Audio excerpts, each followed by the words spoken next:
오늘 우리에게 주어진 하나님 말씀은 민수기 4장 34절부터 49절 말씀입니다. 다 찾으신 줄 알고 한 절씩 교독하겠습니다.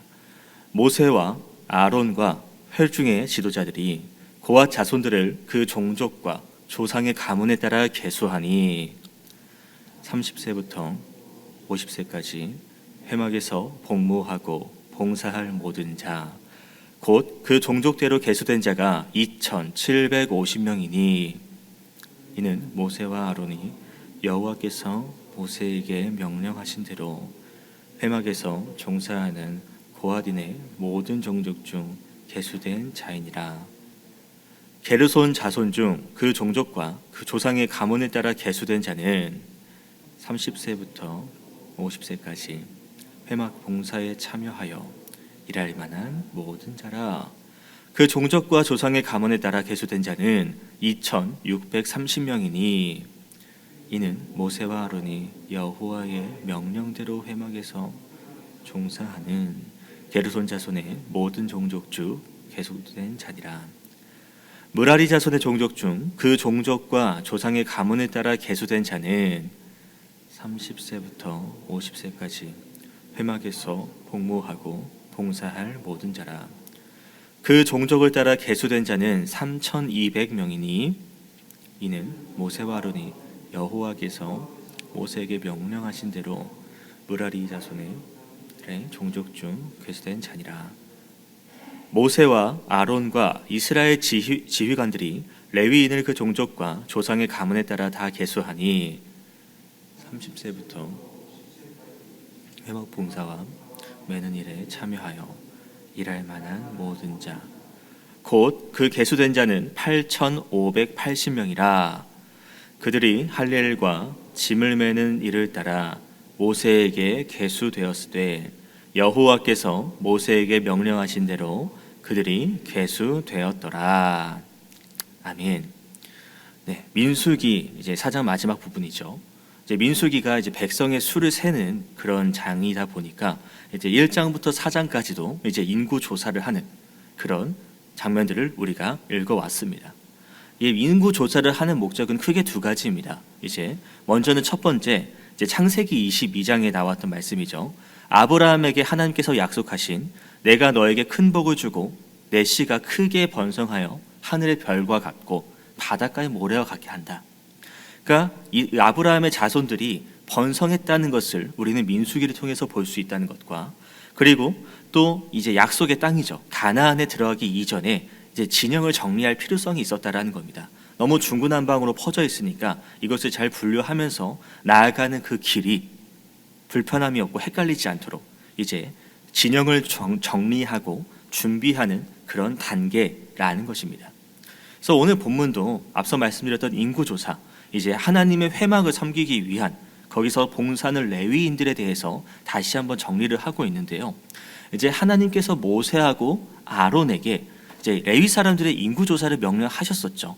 그리고 그 결과가 오늘 읽은 본문에 나와 있다는 것입니다.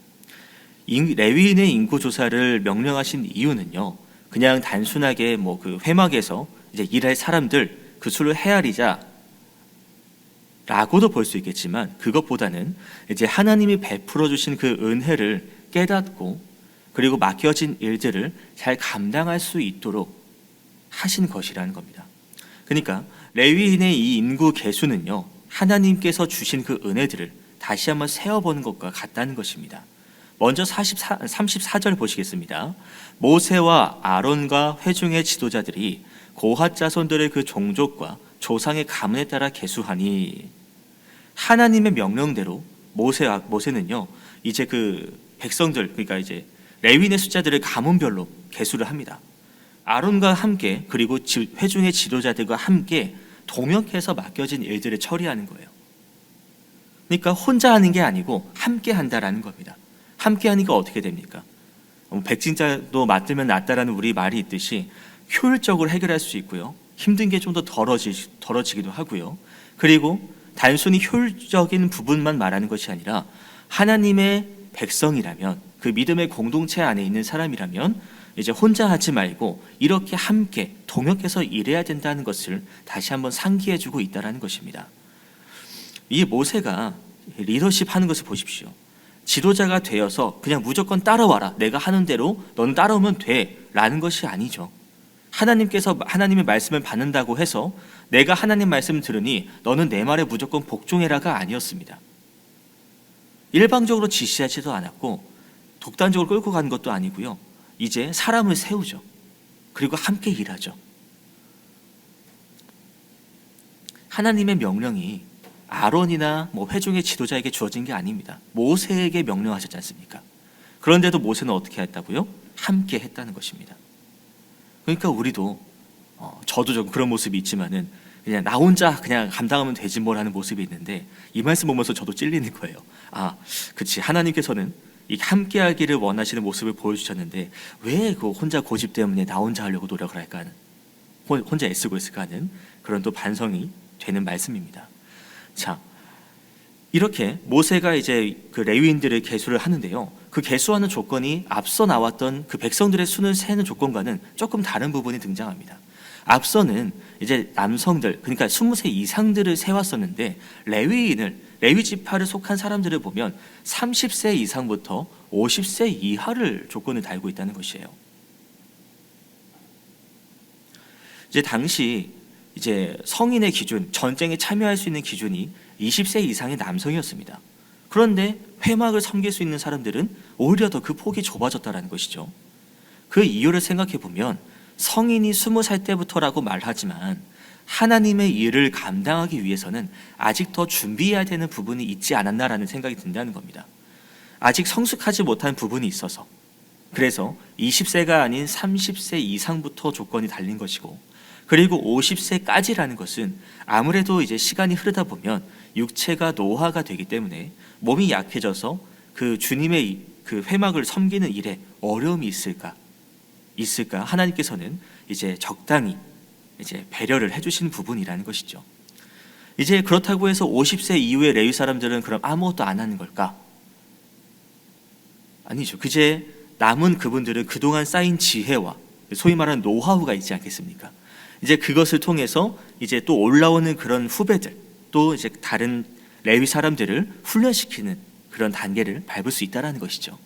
그 준비를 시키고 이제 봉사자로서 이제 어떻게 해야 되는지, 이게 하는 것이 더 편하더라, 이건 이렇게 되면 더 편하더라, 이런 자기만의 노하우가 있지 않겠습니까? 그것들을 가르쳐 주면서 모자란 부분들, 미흡한 부분들을 도와주는 그런 선배 역할을 할 수 있다라는 것이죠. 이 봉사라는 것도 그렇습니다. 누구나 그냥 다 할 수 있는 게 아니었어요. 아까 말한 30세부터 50세라는 그 나이 제한도 그렇고요. 내가 또 어떤 신체적인 불편함이 있으면 섬기는 어려움이 또 있고요. 그러니까 아무나 할 수 있는 것도 아니고 누구나 어느 때나 할 수 있는 것도 아니었다라는 것입니다. 그러니까 어느 날 우리가 하나님께 봉사할 수 있는 기회가 충분히 있는데 그냥 그 기회를 너무 가볍게 오히려 피하고 있지는 않나 라는 한 물음표를 생각해 봐야 된다는 것이죠. 자, 이제 레위인 그 회막에서 봉사할 인원의 개수가 숫자가 정해졌습니다. 첫 번째는 이제 고핫 자손이죠. 고핫 자손에서 1개월 이상 된 남자의 수가 2,750명. 그리고 두 번째는 게르손 자손입니다. 38절부터 나오죠. 2,630명. 그리고 무라리 자손입니다. 42절부터 나오지만 3,200명입니다. 이제 자손들도 다르고 숫자의 수도 다릅니다. 또 잠깐 재밌는 점은 민수기 3장 말씀의 17절 말씀 보시면 레위 지파에 속한 가문이라고 소개하면서 게르손, 고핫, 으라리 순으로 이제 나열이 되어 있는데요.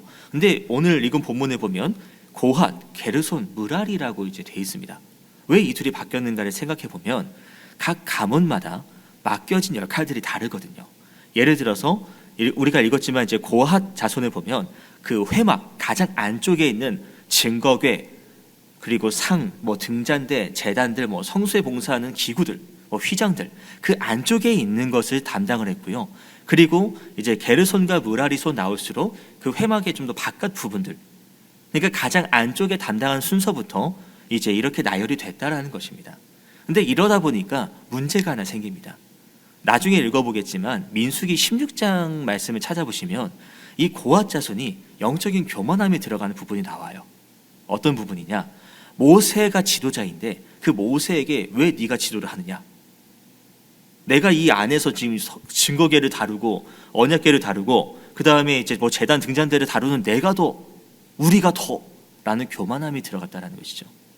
그러니까 이 고앗 자손에게는 좀 특별한 주의가 사실 필요했다라는 것입니다. 그러니까 회막을 봉사하는 일들은요 다 달라요. 교회도 그렇지 않습니까? 주어진 역할들이 다릅니다. 그런데 그렇다고 해서 누가 좀 더 귀한 역할을 맡은 사람이다, 누구는 좀 덜 귀한 역할을 맡은 사람이다 라고 말하는 것은 옳은 말이 아니라는 것입니다. 역할은 다르지만 그 중요도는 다 동등하다라는 것입니다. 이스라엘 자손 가운데 레위 지파를 불러주셨고 그 레위 지파 안에서 가문별로 회막에 봉사할 임무를 주셨는데, 중요한 점은 하나님이 레위 지파 너는 회막을 섬기니까 너희 레위 지파에게 내가 특별한 권한이나 능력을 주겠다는 말씀은 전혀 없습니다. 그저 맡은 역할에만 차이가 있을 뿐이에요. 하나님도 우리를 부르실 때 어떻게 부르셨습니까? 하나님의 백성으로, 자녀로 불러주셨고 제자로 불러주셨고, 그리고 그 부르심 가운데에서 정말 우리에게 각자마다 다른 역할들을 주셨다라는 겁니다. 뒤에도 잠깐 얘기하겠지만 에베소서 4장에도 누구는 가르치는 자, 이런 말씀들이 다 나와 있지 않습니까? 그러니까 안 그러시겠지만 이 말씀 다시 한번 보면서 우리가 짚어봐야 될 것은, 혹시 내가 맡아진 역할에 알게 모르게 내가 권위, 교만함에 들어가 있는 부분은 있지 않나라는 것을 우리는 한번 짚어볼 필요성이 있다라는 것입니다. 그 자기 자랑과 교만에 빠지지 않도록 우리는 이제 그 주님 말씀에 날마다 순종하는 자세가 필요하다라는 것이죠. 이제 게르손 자손에 대해서 말씀드리겠습니다. 게르손 자손은요, 한 2630명이라고 되어 있는데, 아까 고앗 자손은 그 회막 안쪽에 대한 부분을 다뤘다면 게르손은 회막의 바깥 부분을 담당합니다. 뭐 이제 성막이나 장막이나 그 덮개들, 그리고 문 휘장들, 그리고 그 휘장을 묶는 그런 줄들을, 모든 줄들을 관리를 했는데요. 관리를 했고요. 그리고 이제 그 다음 이제 므라리 자손 같은 경우는 이 게르손과 고앗과는 다르게 3200명이라는 가장 많은 수를 자랑합니다. 왜 그런가를 생각해 보니까 그들이 관리할 게 이제 가장 바깥쪽이거든요. 그러니까 이제 널판이나 이제 띠, 기둥, 받침 등, 그러니까 무거운 것들을, 가장 무거운 것들을 담당했다라는 것이에요. 그러니까 어떻게 됩니까? 상대적으로 힘쓸 일이 많기 때문에 많은 수들을 하나님께서 부르셨다라는 것이죠. 그러니까 다 가만히 보면 하나님께서 정말 세세하게, 섬세하게 신경 쓰셨다는 부분들이 여기서 보여진다라는 것입니다. 그러니까 성경도 보면 이렇게 하나님의 세밀한 섭리, 이제 그런 인도하심이 있는데 우리가 그것을 놓칠 때가 있는 참 아쉬운 부분들이 있는데요. 문제는 이렇게 인구 계수를 한 것은 하나님께서 하나님의 일을 위해서와, 그리고 당신의 백성들, 이스라엘 백성들이 하나님에 대한 순종을 배울 수 있도록, 그러니까 하나님의 뜻에 잘 따라갈 수 있도록 이런 역할들을 맡겨주셨습니다.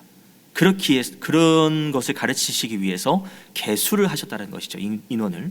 그런데 자기의 욕심대로 인원을 계수했던 사람이 한 명 있습니다. 대표적으로 그게 다윗이죠. 다윗이 이제 사무엘하 24장쯤에 나오는 부분인데요. 이제 그 세금, 이런저런 등등의 이유들로 보통의 나라들은 세금이나 전쟁할 때 이 인구수를 헤아리기 위해서, 수금을 하기 위해서 이제 인구수를 세는데, 이제 다윗은 자기 자랑을 위해서 했죠. 내가 이만큼 나라를 세웠다, 내가 이만큼 나라를 부흥시켰다는 그런 마음가짐을 가지고 이제 요압을 통해서 인구를 조사합니다. 그 인구 조사가 약 9개월 정도 걸렸다고 하는데요.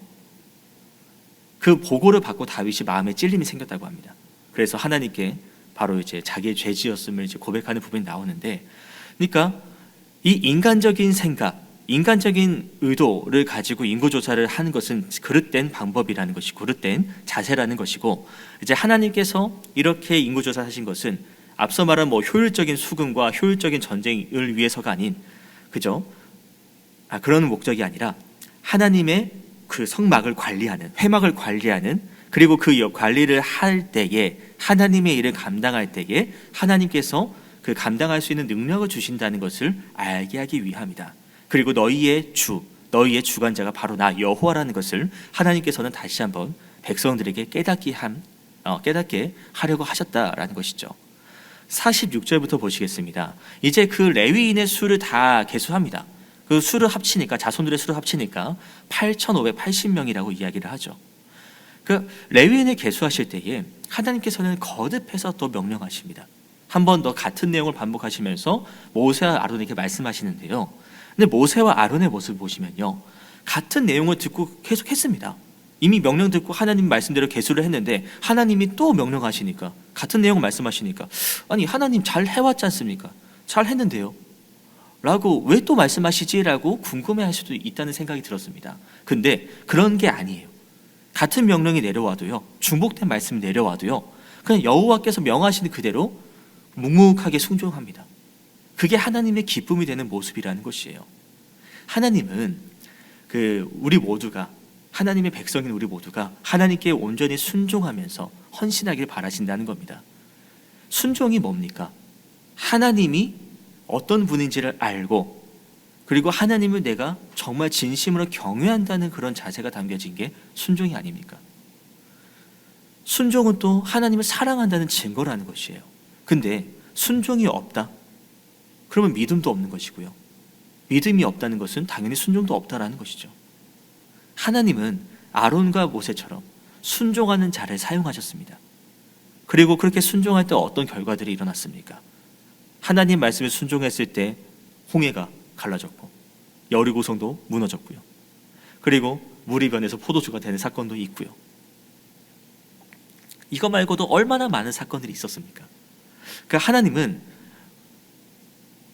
순종하는 자에게 그만한 능력을 주신다라는 것이고, 그러니까 우리가 하나님의 쓰임을 받을 수 있도록 어떻게 해야 되겠습니까? 주님 말씀대로 순종하는 삶을 살아야 된다라는 것이죠. 근데 그 순종에 대해서 때로는 내 뜻과 맞지 않은 부분도 존재합니다. 49절 보시면은 뭐라 되어 있습니까? 그들이 할 일과 짐을 매는 일을 따라 모세에게 계수됩니다. 여호와께서 모세에게 명령하신 대로 그들이 계수합니다. 각자 자손들 보십시오. 누구는 뭐 묶어야 되고 들어야 되고 날라야 되고 포장해야 되고 역할들이 다 다릅니다. 그런데 그 모세에게 명령하신 대로 그들이 그대로 행합니다. 레위인들은요, 성막 안에 있는 동안 제사장의 업무를 도와서 봉사를 했고요, 그리고 이동할 때는 맡은 바대로 누구는 천막을, 누구는 안에 있는 도구들을 맡아서 나눠서 이동을 한다라는 것이에요. 아, 나는 이거 하고 싶은데, 나는 저거 하고 싶은데 라는 생각이 들 수도 있지 않습니까? 근데도 하나님께서 내게 필요에 의해서 그 자리를 맡기셨다라는 믿음을 가지고 이들은 그 자리에서 순종하며 나아갔다라는 것입니다. 하나님께서도 우리에게 이런 사명을 주셨지 않습니까? 앞서 말씀드렸던 에베소서 4장 말씀처럼 성도를 온전하게 하기 위해서, 그리고 온전하게 하기 위해서 봉사의 일을 맡기셨다라는 것, 그리고 그 봉사의 일을 하는 것은 그리스도의 몸, 교회를 세우기 위함이라는 것. 그러니까 주님께서 우리에게 사명을 주실 때, 전 이건 못합니다, 전 이건 도저히 할 수 없습니다, 두려워하면서 염려할 필요가 없다라는 것이죠. 우리가 믿고 순종할 때 어떻습니까? 하나님께서 그 길을 인도하시고 할 일을 알려주신다라는 것이에요. 이 사명의 길이요, 편한 길은 아니잖아요. 좁은 길이고 험한 길이고 많은 어려움이 있을 수밖에 없습니다. 근데도 그 길을 갈 수 있는 것은 왜 그럴까요? 우리가 좁은 길을 갈 수 있는 것은 주님께서 충분히 감당할 능력을 주시기 때문이며, 도저히 내가 이겨낼 수 없다면 또 피할 길을 열어주시기 때문에 우리가 그 길을 걸어갈 수 있는 것이 아닙니까? 그러니까 우리는 주님께서 맡겨주신 일에 어떤 자세를 취하는지가 중요하다라는 것입니다. 어떤 사명이든지 간에 감당할 수 있는 능력을 주십니다. 그렇기에 주님께서 주시는 능력을 잘 받을 수 있도록 내가 주님께 시선을 돌리고 올려드리고 주님 말씀에 귀를 기울이면서 주님께서 어떻게 나를 인도하실지를 기대하며 나아가야 된다는 것이죠. 말씀을 정리합니다. 하나님께서는 레위인을 부르셔서 그 회막을 어떻게 해야 되는지를 일을 맡기신 것처럼 지금 우리에게도 하나님은 이 교회를 섬기게 이 자리로 불러주셨습니다. 주님의 부르심은요, 그냥 한두 번 일어난 사건이 아니에요. 쭉 계속 우리의 삶 가운데서 우리를 불러주고 계신다라는 것입니다. 하나님의 자녀가 된다는 것, 하나님의 제자가 된다는 것은요, 그리스도인답게 살아간다라는 것은요, 주님이 나를 불러주셔서 내가 변화가 되었고, 그 변화된 내가 계속 하나님 앞에 어떤 모습을 보이느냐, 어떻게 하나님 말씀에 반응하냐에 달려있다라는 것이에요. 하나님은 우리를 부르셔서 뭘 말씀하십니까? 하나님을 찬양하고, 하나님을 위해 하나님께 예배드리고, 하나님께 영광된 삶을 살아가고, 그리고 내가 너희를 사랑한 것 같이 너희를 서로 사랑하라는, 이웃을 위해서 봉사하라는 말씀까지도 주셨다라는 것입니다. 그 말씀에 나는 어떻게 반응하고 있는지를 우리가 한번 생각해 봤으면 좋겠습니다. 그 생각해 보는 것은 무슨 말이냐? 하나님이 내게 베풀어 주신 은혜들을 되짚어 보라는 말씀입니다. 그런 베풀어 주신 은혜를 내가 누리고 있었다면 그 은혜를 나만 누리면 또 너무 아깝죠. 내가 어떻게 하나님께 이 은혜에 대한 감사의 표현을 할 수 있을까? 한번 오늘 말씀을 보면서 내가 어떤 역할을 맡았는지를 다시 한번 생각해 보면서 나는 어떤 믿음을 가지고 어떤 순종을 하고 있는가를 한번 되짚어보는 시간이 되었으면 좋겠습니다. 개인적으로 말씀 묵상하는 시간 갖도록 하겠습니다.